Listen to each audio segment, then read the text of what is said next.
Menghargai proses. Bagian 1, kerendahan diri.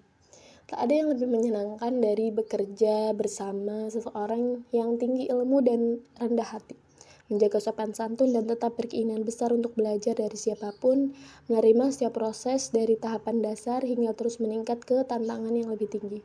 Ini PR bagi kita, generasi muda yang seringkali kita sepelekan. Mungkin kita harus berkali-kali merasakan tidak lolos seleksi kerja agar tahu berharganya sebuah kesempatan untuk produktif. Mungkin kita harus merasakan ide pribadi yang kita pertahankan justru ditolak mentah-mentah agar kita belajar memberi ruang bagi pendapat orang lain dalam memperkaya sebuah ide. Mungkin kita yang sombong ini harus dibenturkan dengan berbagai keadaan agar telinga kita lebih banyak mendengar, kaki lebih ringan untuk menyampaikan langkah, mulut kita yang kini lebih memfasilitasi orang lain untuk sama-sama berpendapat,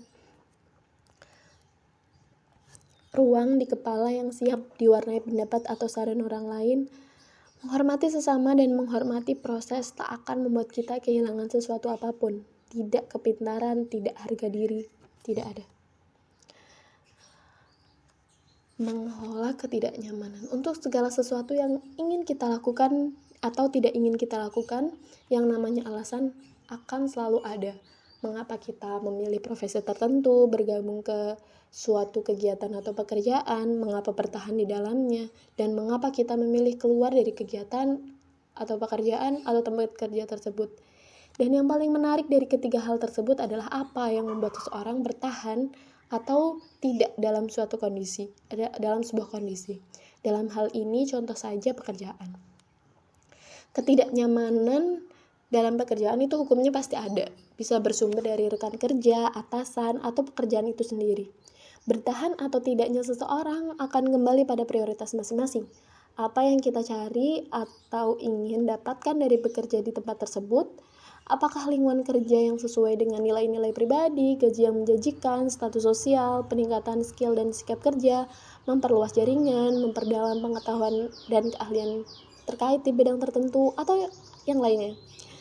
Ada yang bisa kita dapatkan, ada pula yang tidak kita dapatkan dari suatu tempat atau pekerjaan. Selagi kita masih mendapatkan apa yang kita cari, maka ketidaknyamanan yang muncul selama prosesnya bisa kita jadikan catatan. Untuk apa? Untuk mengenal diri kita lebih dalam. Mana ketidaknyamanan yang masih bisa kita toleransi dengan melakukan sedikit penyesuaian, mana yang ternyata membantu kita untuk berkembang, mana yang memang tidak bisa kita toleransi atau kompromikan karena bersifat fundamental dalam hidup kita.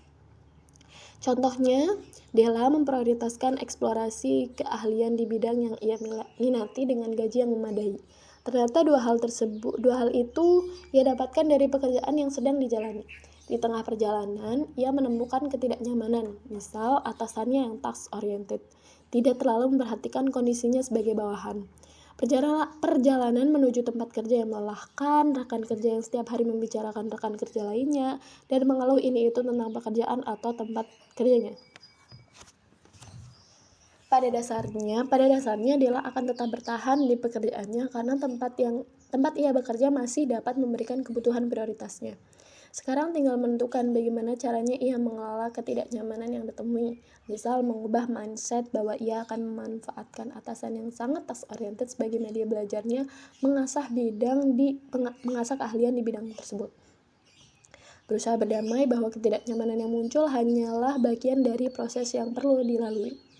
Lain halnya jika Della memiliki prioritas untuk bekerja di lingkungan kerja yang sesuai dengan nilai-nilai pribadinya dan menginginkan eksplorasi di bidang yang ia minati. Ternyata ia mendapatkan hanya salah satu dari dua prioritas tersebut. Misalnya hanya mendapatkan kesempatan eksplorasi bidang yang diminati, namun tidak mendapatkan lingkungan kerja yang sesuai dengan nilai-nilainya. Contohnya memiliki nilai etika pergaulan antara laki-laki perempuan. Pilihannya juga akan kembali ke Della.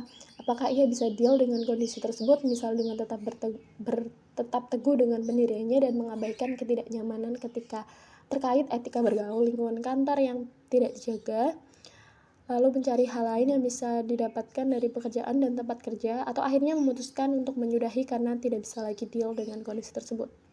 Ada juga kondisi di mana semuanya serba nyaman, lingkungan kerja yang nyaman, gaji yang memadai, status sosial tinggi, lalu ia memutuskan untuk keluar dari tempat tersebut, tempat kerja.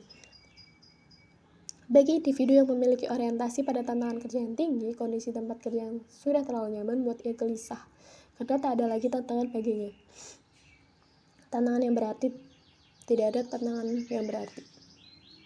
Jadi setiap orang akan memiliki prioritasnya masing-masing. Tidak ada yang benar atau salah dalam alasan seseorang untuk bertahan dan menyudahi prosesnya selama keputusan itu sudah dipikirkan secara cermat.